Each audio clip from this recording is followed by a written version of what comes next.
ಚಂದ್ರನ ಮನೆಗೆ ಗುರು ಬಂದಾಗ ಗಜಕೇಸರಿ ಯೋಗವಲ್ಲ ಪಡೆಯುವಂತಹ ಕರ್ಕಾಟಕ ಮನಸ್ಸು ಬಹಳ ಶಾಂತತೆಯಿಂದಿರುತ್ತೆ, ಮನಸ್ಸು ಬಹಳ ಉಲ್ಲಾಸದಲ್ಲಿರುತ್ತೆ, ಸಂತಸ ಸಂಭ್ರಮವನ್ನು ಎಷ್ಟೋ ದಿನಗಳಿಂದ ನಿಂತಹ ಎಷ್ಟೆಷ್ಟೋ ಕೆಲಸಗಳನ್ನು ಮತ್ತೆ ಕೈ ಹಿಡಿಬೋದು. ಎಷ್ಟೋ ದಿನಗಳಿಂದ ಈ ಮನೆಯಲ್ಲಿ ಶುಭ ಕಾರ್ಯಗಳೇ ಆಗಿಲ್ಲ, ಒಂದು ಮದುವೆ ಮುಂಜಿಗಳಾಗಲಿಲ್ಲ, ಮನೆಯಲ್ಲಿ ಒಂದು ಹೋಮ ದ್ವಾದಶ ಸ್ಥಾನ ಏನು ಹೇಳುತ್ತೆ ಅಂತಂದರೆ ನಿಮಗೆ ಹೊಟ್ಟೆ ಉರಿ ಪಡುವಂಥ ಜನಗಳು ಸಿಗ್ತಾರೆ, ಹಸಿವೆ ಪಡುವಂಥ ಜನಗಳು ಸಿಗ್ತಾರೆ.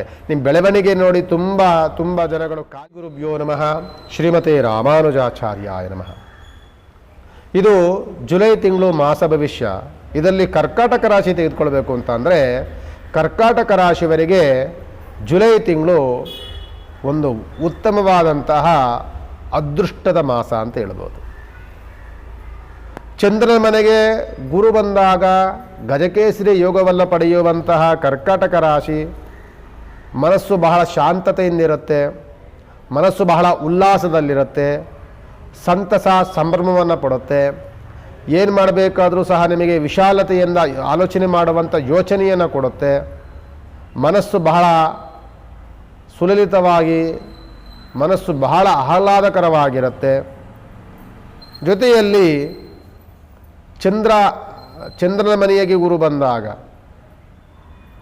ಉಚ್ಚ ಸ್ಥಾನಕ್ಕೆ ಗುರು ಬಂದಾಗ ಗುರುವಿನ ಯೋಗ ಫಲವನ್ನು ಪಡೆಯುವಂತಹ ಕರ್ಕಾಟಕ ರಾಶಿ ಎಷ್ಟೋ ದಿನಗಳಿಂದ ನಿಂತಹ ಎಷ್ಟೆಷ್ಟೋ ಕೆಲಸಗಳನ್ನು ಮತ್ತೆ ಕೈ ಹಿಡಿಬೋದು, ಕೆಲಸದಲ್ಲಿ ಪ್ರಗತಿಯನ್ನು ಕಾಣಬಹುದು, ಹೊಸ ಹೊಸ ಯೋಚನೆಗಳನ್ನು ಮಾಡಬಹುದು, ಆ ಯೋಚನೆಗಳನ್ನು ಕಾರ್ಯರೂಪಕ್ಕೂ ಸಹ ನೀವು ತರಬಹುದು.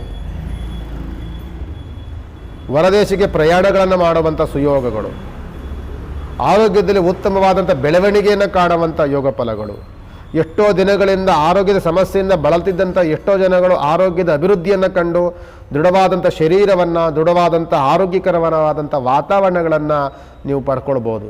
ಇದೆಲ್ಲವೂ ಯೋಗ ಫಲವನ್ನು ಏಕಕಾಲದಲ್ಲಿಯೇ ತಂದುಕೊಡ್ತಾನೆ ಗುರುಗ್ರಹ. ಗುರುಗ್ರಹ ಅನುಕೂಲಕರವಾಗಿ ಬಂದಾಗ ಗುರುವಿನ ಜೊತೆಯಲ್ಲಿ ಆರೋಗ್ಯಕರವಾದಂತಹ ಕುಜಗ್ರಹನ ಯೋಗಫಲ ದ್ವಾದಶ ಸ್ಥಾನ 11ನೇ ಮನೆಯಲ್ಲಿ ಗುರುವಿನ ಕುಜನ ಯೋಗ ಫಲವನ್ನು ಪಡೀತಾರೆ. ಜೊತೆಯಲ್ಲಿ ಶುಕ್ರನ ಯೋಗ ಫಲ, ಉತ್ತಮವಾದಂಥ ಫಲಾದಿಗಳನ್ನು ನೋಡುವಂಥದ್ದು ಕರ್ಕಾಟಕ ರಾಶಿ. ಕರ್ಕಾಟಕ ರಾಶಿಯವರಿಗೆ ದ್ವಾದಶ ಸ್ಥಾನದಲ್ಲಿ ಚಂದ್ರಗ್ರಹ, ರವಿಗ್ರಹ ಮತ್ತು ಬುಧಗ್ರಹ ಬಂದಾಗ ದ್ವಾದಶ ಸ್ಥಾನ ಏನು ಹೇಳುತ್ತೆ ಅಂತಂದರೆ ನಿಮಗೆ ಹೊಟ್ಟೆ ಉರಿ ಪಡುವಂಥ ಜನಗಳು ಸಿಗ್ತಾರೆ, ಹಸಿವೆ ಪಡುವಂಥ ಜನಗಳು ಸಿಗ್ತಾರೆ.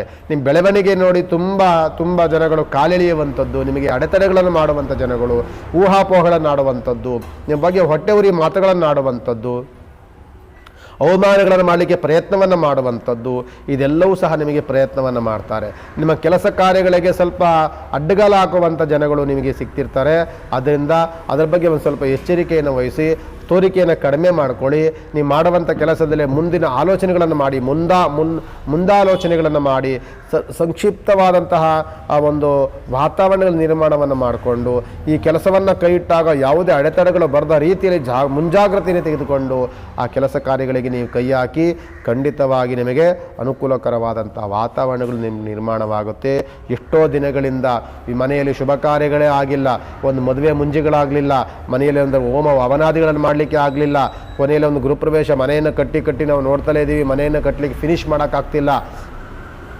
ಇಷ್ಟೆಲ್ಲವೂ ಏನೇನೋ ಒಂದು ಶುಭ ಕಾರ್ಯಗಳ ಅಡೆತಡೆಗಳನ್ನು ಕಂಡಂತಹ ಕರ್ಕಾಟಕ ರಾಶಿಯವರು ಈಗ ಅಂಥ ಎಲ್ಲ ಕೆಲಸ ಕಾರ್ಯಗಳು ಜುಲೈ ತಿಂಗಳು ನಿಮ್ಗೆ ಆರಂಭವಾಗುತ್ತೆ. ಅದು ಮುಂದಿನ ದಿನಗಳಿಗೂ ಸಹ ಅದು ಹಾಗೆ ಅನುಕೂಲಕರವಾಗಿ ಮಾಡ್ಕೊಂಡು ಹೋಗ್ತಾ ಇರುತ್ತೆ. ಸುಮಾರು ದಿನಗಳ ಕಾಲದವರೆಗೂ ಸಹ ನಿಮಗೆ ಕರ್ಕಾಟಕ ರಾಶಿಯವರಿಗೆ ಗುರುವಿನ ಯೋಗ ಫಲ ತುಂಬ ಲಾಂಗ್ ಜರ್ನಿಯಲ್ಲಿ ಕೊಡುತ್ತೆ. ನಿಮಗೆ ಈ ವರ್ಷದ ಅಂತ್ಯದವರೆಗೂ ಸಹ ನಿಮಗೆ ಉತ್ತಮವಾದಂಥ ಯೋಗ ಫಲವನ್ನು ತಂದುಕೊಡುವಂಥವನು ಗುರುಗ್ರಹ. ಆದ್ದರಿಂದ ನಿಮ್ಮ ರಾಶ್ಯಾಧಿಪತಿಯಾದಂಥವನು ಚಂದ್ರಗ್ರಹ, ಯೋಗದಲ್ಲಿರುವಂಥವನು ಗುರುಗ್ರಹ. ಆದರೆ ಸ್ವಕ್ಷೇತ್ರಾಧಿಪತಿಯಾದಂಥ ಚಂದ್ರಗ್ರಹ ಉಪಾಸನೆಯನ್ನು ಸದಾಕಾಲ ನಾವು ಮಾಡ್ತಿರಬೇಕು. ಯಾವುದೇ ಒಂದು ದೇವರ ದರ್ಶನಕ್ಕೆ ಹೋದಾಗ ನೀವು ಶಿವನ ದೇವಸ್ಥಾನಕ್ಕೆ ಹೋಗಿ ಅಲ್ಲೊಂದು ಅರ್ಚನೆಯನ್ನು ಮಾಡಿಸಿ. ನೀವು ಯಾವುದೋ ತಿರುಪತಿಗೆ ಹೋದರೆ ಕಾಳಾಸ್ತಿಗೆ ಹೋಗೋದನ್ನು ಮಾಡಬೇಡಿ. ಅದೇ ರೀತಿಯಾಗಿ ನೀವು ಧರ್ಮಸ್ಥಳಕ್ಕೆ ಹೋಗೋದನ್ನು ಜಾಸ್ತಿ ಮರಿಬೇಡಿ. ಮಲೆ ಮಹದೇಶ್ವರ ಬೆಟ್ಟಕ್ಕೆ ಹೋಗೋದನ್ನು ಮರಿಬೇಡಿ. ಯಡಿಯೂರು ಸಿದ್ಧಲಿಂಗೇಶ್ವರ ದೇವಸ್ಥಾನಕ್ಕೆ ಹೋಗುವುದನ್ನು ಮರಿಬೇಡಿ.